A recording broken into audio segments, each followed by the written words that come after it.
అందరికీ హ్యాపీ శివరాత్రి. అందరూ ఎలా ఉన్నారు? నేనైతే చాలా బాగున్నాను. సో ఇవాళ మార్నింగ్ నేను, మా మమ్మీ, మా ఫ్యామిలీ అంతా కలిసి గుడికి వెళ్ళాము. అయితే నాకు ఒక డౌట్ వచ్చింది. ఆ డౌట్ ఏంటంటే, ఎందుకు శివలింగం రౌండ్గా ఉంటుంది అని ఒక డౌట్ వచ్చింది. అయితే నేను కూడా రీసెర్చ్ చేశాను అన్నమాట.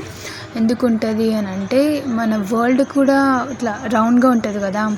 సో మన వరల్డ్లో ఉన్నంత శక్తి మొత్తం కూడా శివలింగంలో ఉంటుందంట. అది ఓన్లీ శివరాత్రి రోజే అంట.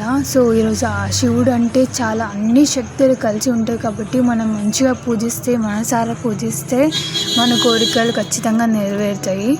సో మీ కోరికలు కూడా నెరవేరాలని కోరుకుంటున్నాను. సో ఇది తెలుసుకున్న తర్వాతకి నాకు కూడా లింగం చేయాలి అని అనిపించింది. అందుకే నేను కూడా లింగం ట్రై చేశాను. నా బెస్ట్ ట్రై చేశాను. నెక్స్ట్ టైం దీనికన్నా బాగా చేద్దాం. ఇప్పుడైతే నా లింగం చూసేయండి.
తాను నీలో లీనమైనది ఆదిశక్తి ఆకృతి అద్రిజాత పార్వతి తానువైన ప్రాణధవుని చెంతకు చేరుకున్నది.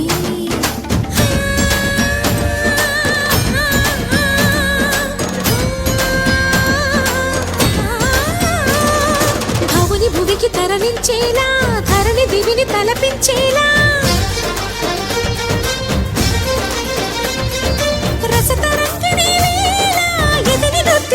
చేయగలిగే వేళ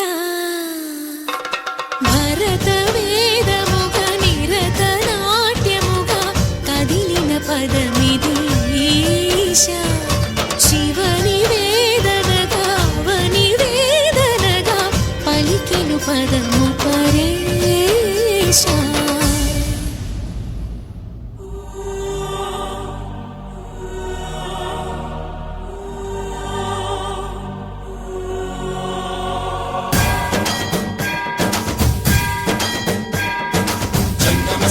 గంగార్చిత శిరం